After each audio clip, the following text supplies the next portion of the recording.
तुम्हारा नाम मैं कहाँ लिखवाऊँ? अपने दिल पर या अपने हाथ पर? अपनी प्रॉपर्टी पर लिखवा दे। एकदम इन्होंने वक्त बदल दिया, जज्बात बदल दिए। लॉरेंस बिश्नोई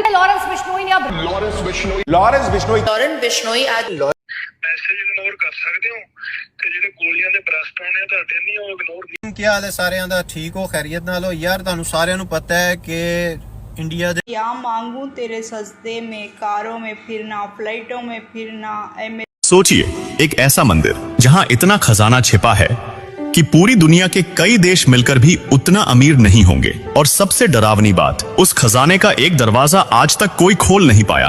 केरल के तिरुवनंतपुरम में स्थित पद्मनाभ स्वामी मंदिर भगवान विष्णु को समर्पित है, जहां उन्हें अनंत शयन मुद्रा में पूजा जाता है। यह मंदिर सिर्फ भक्ति का केंद्र नहीं बल्कि दुनिया के सबसे रहस्यमयी मंदिरों में से एक माना जाता है। 2011 में जब मंदिर के कुछ गुप्त तहखानों को खोला गया तो अंदर से निकला सोने के आभूषण, हीरे, मोती, मुकुट और अनगिनत खजाना। अनुमान लगाया गया कि इस खजाने की कीमत लाखों करोड़ रुपए हो सकती है। लेकिन कहानी यहीं खत्म नहीं होती। मंदिर में एक तहखाना है, वॉल्ट बी, जिसे आज तक कोई नहीं खोल पाया। कहा जाता है कि इस दरवाजे पर कोई ताला या कुंडी नहीं है बल्कि रहस्यमयी नागों की आकृति बनी हुई है। मान्यता है कि अगर इसे जबरदस्ती खोला गया तो बहुत बड़ा अनर्थ हो सकता है। स्थानीय लोगों का विश्वास है कि यह दरवाजा केवल विशेष मंत्रों और दिव्य शक्तियों से ही खुल सकता है। कुछ लोग कहते हैं कि यह स्वयं भगवान की सुरक्षा में है और इसे खोलने का समय अभी नहीं आया है। अब सोचिए, अगर वो दरवाजा खुल जाए तो क्या होगा? क्या अंदर इससे भी बड़ा खजाना है या कोई ऐसा रहस्य जिसे दुनिया जानने के लिए अभी तैयार नहीं है? तो आप क्या सोचते हैं? क्या वॉल्ट बी कभी खुलेगा या यह रहस्य हमेशा के लिए छुपा रहेगा? कमेंट में जरूर बताइए। और ऐसे ही रहस्यमयी वीडियो के लिए सोचिए एक ऐसा मंदिर जहां इतना खजाना छिपा है कि ਕੀ ਹਾਲ ਹੈ ਸਾਰਿਆਂ ਦਾ? ਠੀਕ ਹੋ? ਖੈਰੀਅਤ ਨਾਲ ਹੋ? ਯਾਰ ਤੁਹਾਨੂੰ ਸਾਰਿਆਂ ਨੂੰ ਪਤਾ ਹੈ ਕਿ ਇੰਡੀਆ ਦੇ ਮੈਸੇਜ ਇਗਨੋਰ ਕਰ ਸਕਦੇ ਹੋ ਤੇ ਜਿਹੜੇ ਗੋਲੀਆਂ ਦੇ ਬ੍ਰਸਟ ਹੋਣੇ ਆ ਤੁਹਾਡੇ ਨਹੀਂ ਉਹ ਇਗਨੋਰ ਨਹੀਂ। लॉरेंस बिश्नोई तुम्हारा नाम मैं कहाँ लिखवाऊँ? अपने दिल पर या अपने हाथ पर? अपनी प्रॉपर्टी पर लिखवा दे। एकदम इन्होंने वक्त बदल दिया, जज्बात बदल दिए। या मांगू तेरे सजदे में, कारों में फिरना, फ्लाइटों में फिरना। Welcome to our channel real estate king 1. కేవలం 44 lakhsకి G+1 ఇండిపెండెంట్ హౌస్ అయితే సేల్కి అయితే వచ్చిందండి. ఈస్ట్ ఫేసింగ్లో ఉన్న G+1 ఇండిపెండెంట్ హౌస్ వచ్చి యనమల కుదురు నుంచి పెదబుల్బాకి వెళ్ళే అవనిగడ్డ కరకట్ట వైపు ఉన్న ఇండిపెండెంట్ హౌస్ అనమాట. టోటల్గా 70 స్క్వేర్ యార్డ్స్లో ఉన్న ఈ G+1 ఇండిపెండెంట్ హౌస్ వచ్చి కేవలం 44 lakhs అయితే చెప్తున్నారు. ఇప్పుడు మనం ఒకసారి హౌస్ లోపల వ్యూ కూడా చూద్దాం పదండి. న్యూ ఇండిపెండెంట్ హౌస్ అండి, కొత్తగా ఇప్పుడే రెడీ అయితే అవుతుందన్నమాట. వర్క్స్ అన్ని కంప్లీట్ చేసి మనకి హ్యాండ్ ఓవర్ ఇచ్చేస్తారు. ఇది వచ్చి కిచెన్ వ్యూ అండి. ఒకసారి కిచెన్ వ్యూ చూడండి. విజయవాడ బెంజ్ సర్కిల్కి కేవలం 5 kilometers అయితే ఉంది. యనమల కుదురు నుంచి పెదబుల్బాకి వెళ్ళే అవనిగడ్డ కరకట్ట వైపు ఏరియా అనమాట ఇది. కిచెన్ అయితే చాలా స్పేషియస్గా వచ్చింది. ఇప్పుడు మనం హాల్ వ్యూలోకి అయితే వచ్చామన్నమాట. 70 స్క్వేర్ యార్డ్స్ కావడం వల్ల సింగిల్ బెడ్రూమ్ అయితే చాలా స్పేషియస్గా అయితే ఉంది. కింద ఫ్లోరింగ్ మొత్తం వచ్చి మార్బుల్ ఫ్లోరింగ్ అయితే చేయించారు. పాలిషింగ్ చేసి మనకి హ్యాండ్ ఓవర్ చేస్తారు. పెయింటింగ్ వర్క్స్ కానీ, డోర్స్ కానీ, సీలింగ్ వర్క్స్ కానీ, సీలింగ్ లైట్స్ కానీ. 44 lakhs వచ్చి దీని కాస్ట్ చెప్తున్నారు. ఉత్తరం వైపు సందులో వచ్చి మనకి కామన్ బాత్రూమ్ అయితే ఉంది. ఇప్పుడు మనం ఒకసారి బెడ్రూమ్ కూడా చూద్దాం పదండి. బెడ్రూమ్లో వచ్చి మనకి అటాచ్డ్ బాత్రూమ్ కూడా ఉంది. బెడ్రూమ్ అయితే చాలా అంటే చాలా స్పేషియస్గా ఉందండి. G+1 ఇండిపెండెంట్ హౌస్ కావడం వల్ల మనకి 10,000 రెంట్స్ అయితే వస్తాయన్నమాట G+1 బిల్డింగ్కి. వివరాల కోసం మన నెంబర్కి అయితే కాంటాక్ట్ చేయండి. మా వీడియోస్ని లైక్ చేయండి, షేర్ చేయడం మర్చిపోకండి. Welcome to our channel real estate king 1. కేవలం 44 lakhsకి G+1 ఇండిపెండెంట్ హౌస్ అయితే సేల్కి అయితే వచ్చిందండి. ఈస్ట్ ఫేసింగ్లో ఉన్న G+1 ఇండిపెండెంట్ హౌస్ వచ్చి యనమల కుదురు నుంచి పెదబుల్బాకి వెళ్ళే అవనిగడ్డ కరకట్ట వైపు ఉన్న ఇండిపెండెంట్ హౌస్ అనమాట. టోటల్గా 70 స్క్వేర్ యార్డ్స్లో ఉన్న ఈ G+1 ఇండిపెండెంట్ హౌస్ వచ్చి కేవలం 44 lakhs అయితే. ਕੀ ਹਾਲ ਹੈ ਸਾਰਿਆਂ ਦਾ? ਠੀਕ ਹੋ? ਖੈਰੀਅਤ ਨਾਲ ਹੋ? ਯਾਰ ਤੁਹਾਨੂੰ ਸਾਰਿਆਂ ਨੂੰ ਪਤਾ ਹੈ ਕਿ इंडिया दे तुम्हारा नाम मैं कहाँ लिखवाऊँ? अपने दिल पर या अपने हाथ पर? अपनी प्रॉपर्टी पर लिखवा दे। एकदम इन्होंने वक्त बदल दिया, जज्बात बदल दिए। या मांगू तेरे सजदे में, कारों में फिरना, फ्लाइटों में फिरना। लॉरेंस बिश्नोई ਮੈਸੇਜ ਇਗਨੋਰ ਕਰ ਸਕਦੇ ਹੋ ਤੇ ਜਿਹੜੇ ਗੋਲੀਆਂ ਦੇ ਬ੍ਰਸਟ ਹੋਣੇ ਆ ਤੁਹਾਡੇ ਨਹੀਂ ਉਹ ਇਗਨੋਰ ਨਹੀਂ। क्या कोई ठोस पत्थर किसी जीती जागती इंसान को हमेशा के लिए अपने भीतर समेट सकता है? महाराष्ट्र के अकोला में एक ऐसा चमत्कारिक शिवलिंग है जिसकी दरार में आज भी एक रेशमी साड़ी का पल्लू फंसा हुआ है। यह कोई साधारण कपड़ा नहीं, बल्कि उस महारानी की आखिरी निशानी है जो सदियों पहले महादेव के इस विग्रह में जिंदा समा गई थी।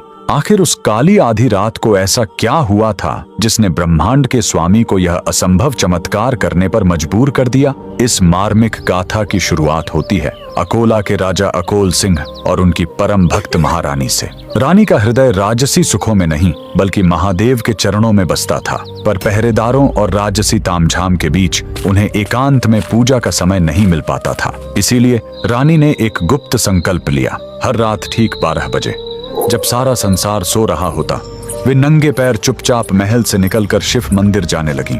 लेकिन नियति को कुछ और ही मंजूर था। महल के गलियारों में विषैला संदेह पनपने लगा। दरबारियों ने राजा के कान भर दिए। महाराज, आखिर महारानी हर आधी रात को छुपकर किससे मिलने जाती हैं? शक का वह बीज राजा के मन में एक भयानक राक्षस बनकर जाग उठा। एक रात हाथों में नंगी तलवार लिए राजा अपनी ही पत्नी के पीछे मौत बनकर निकल पड़े। रानी जैसे ही मंदिर के गर्भगृह में पहुंची और शिव के ध्यान में लीन हुई, तभी पीछे से राजा की पदचाप सुनाई दी। अपनी ही पत्नी पर तलवार ताने खड़े पति को देख रानी का कलेजा फट गया। एक पतिव्रता स्त्री, क्या कोई ठोस पत्थर किसी जीती जागती इंसान को हमेशा के लिए अपने भीतर समेट सकता है? महाराष्ट्र के अकोला में एक ऐसा चमत्कारिक शिवलिंग है जिसकी दरार में आज भी एक रेशमी साड़ी का पल्लू फंसा हुआ है। यह कोई साधारण कपड़ा नहीं, बल्कि उस महारानी की आखिरी निशानी है जो सदियों पहले महादेव के इस विग्रह में जिंदा समा गई थी।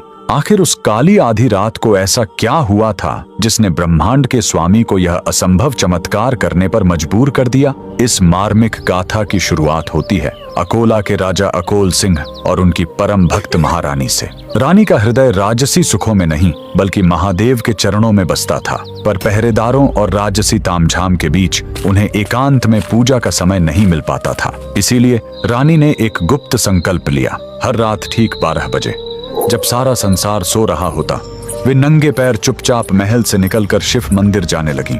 लेकिन नियति को कुछ क्या हाल है साਰਿਆਂ ਦਾ? ठीक हो, खैरियत नाल हो? यार ਤੁਹਾਨੂੰ ਸਾਰਿਆਂ ਨੂੰ ਪਤਾ ਹੈ ਕਿ ਇੰਡੀਆ ਦੇ ਮੈਸੇਜ ਇਗਨੋਰ ਕਰ ਸਕਦੇ ਹੋ ਤੇ ਜਿਹੜੇ ਗੋਲੀਆਂ ਦੇ ਬ੍ਰਸਟ ਆਉਣੇ ਆ ਤੁਹਾਡੇ ਨਹੀਂ, ਉਹ ਇਗਨੋਰ लॉरेंस बिश्नोई ने अब लॉरेंस बिश्नोई आज तुम्हारा नाम मैं कहाँ लिखवाऊँ? अपने दिल पर या अपने हाथ पर? अपनी प्रॉपर्टी पर लिखवा दे। एकदम इन्होंने वक्त बदल दिया, जज्बात बदल दिए। या मांगू तेरे सजदे में, कारों में फिरना, फ्लाइटों में फिरना। मैं आपसे ये बोलना चाह रही हूँ कि आप थोड़ी सी सख्ती पेश आइए इससे, वरना ये बिगड़ जाएगा। और मैडम, मैं जब भी सख्ती करता हूँ ना, ये 911 डायल करके पुलिस बुला लेता है। लेकिन 911 तो अमेरिकन पुलिस का नंबर है नहीं? वहीं की बुलाता है, यहाँ वाली तो लेट हो जाती है ना, ट्रैफिक बहुत है। तो आप जो इसे बार बार ऐसे मतलब कवर अप कर रहे हैं ना, इज इट वेरी बैड। मुझे ऐसे लग रहा है कि आपके प्यार की वजह से बिगड़ा है। आप इसको इतना ज्यादा प्यार करते हैं। इसको तो मैं कुछ नहीं करता, इसकी माँ को करता हूँ मैं बहुत प्यार। हेलो, चाय फट गई है। अबे मनहूस, दूध फटता है। कभी कभी सर भी फट जाता है, ध्यान से थोड़ा सा। देखिए जी, आपको पता है, इसे इतना नहीं पता है कि गंगा कहाँ से निकलती है। इतना तो मुझे भी पता है, रोज सब्जी लेकर इधर से निकलती है। हाँ, इसीलिए चाय बेच रहे हो। मैडम, आप बच्चों से इतने सवाल करती हैं, आपके पति की क्या हालत होती होगी? हेलो, मेरी शादी नहीं हुई अब तक।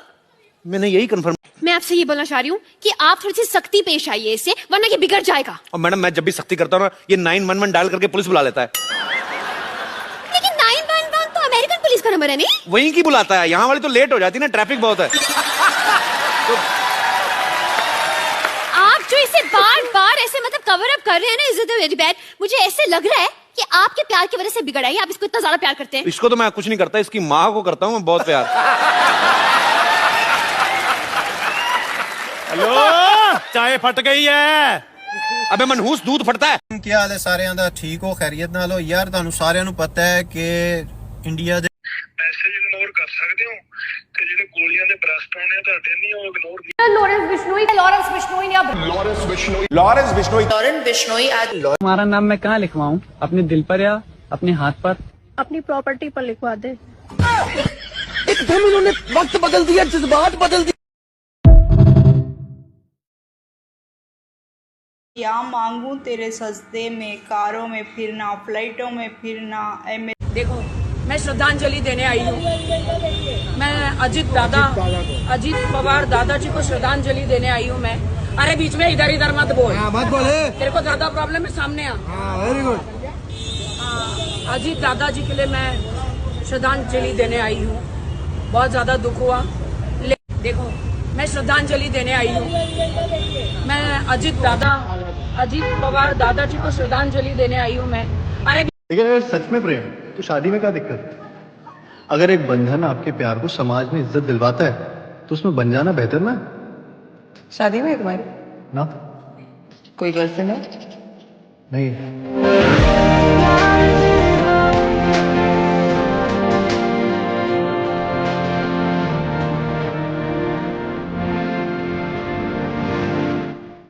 लेकिन अगर सच में प्रेम तो शादी में क्या दिक्कत है? ਕੀ ਹਾਲ ਹੈ ਸਾਰਿਆਂ ਦਾ? ਠੀਕ ਹੋ? ਖੈਰੀਅਤ ਨਾਲ ਹੋ? ਯਾਰ ਤੁਹਾਨੂੰ ਸਾਰਿਆਂ ਨੂੰ ਪਤਾ ਹੈ ਕਿ ਇੰਡੀਆ ਦੇ ਮੈਸੇਜ ਇਗਨੋਰ ਕਰ ਸਕਦੇ ਹੋ ਤੇ ਜਿਹੜੇ ਗੋਲੀਆਂ ਦੇ ਬਰਸਟ ਆਉਣੇ ਆ ਤੁਹਾਡੇ ਨਹੀਂ, ਉਹ ਇਗਨੋਰ लॉरेंस बिश्नोई तुम्हारा नाम मैं कहाँ लिखवाऊँ? अपने दिल पर या अपने हाथ पर? अपनी प्रॉपर्टी पर लिखवा दे। एकदम इन्होंने वक्त बदल दिया, जज्बात बदल दिए। या मांगू तेरे सजदे में, कारों में फिरना, फ्लाइटों में फिरना।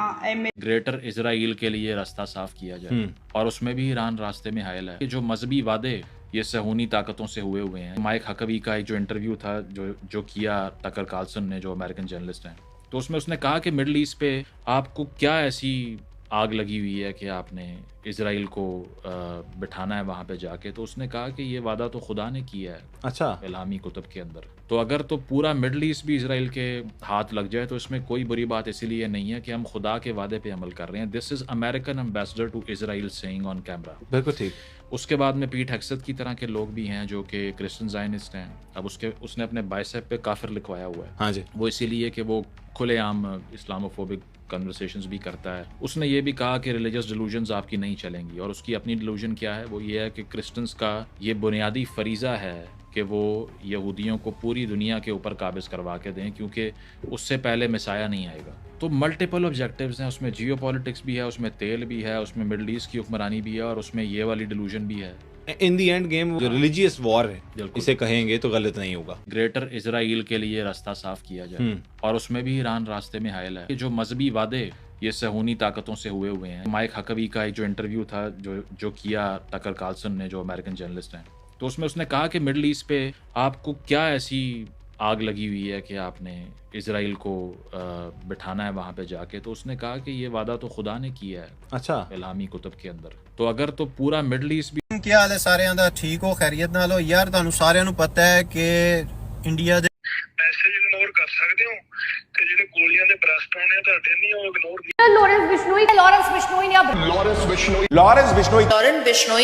तुम्हारा नाम मैं कहाँ लिखवाऊँ? अपने दिल पर या अपने हाथ पर? अपनी प्रॉपर्टी पर लिखवा दे।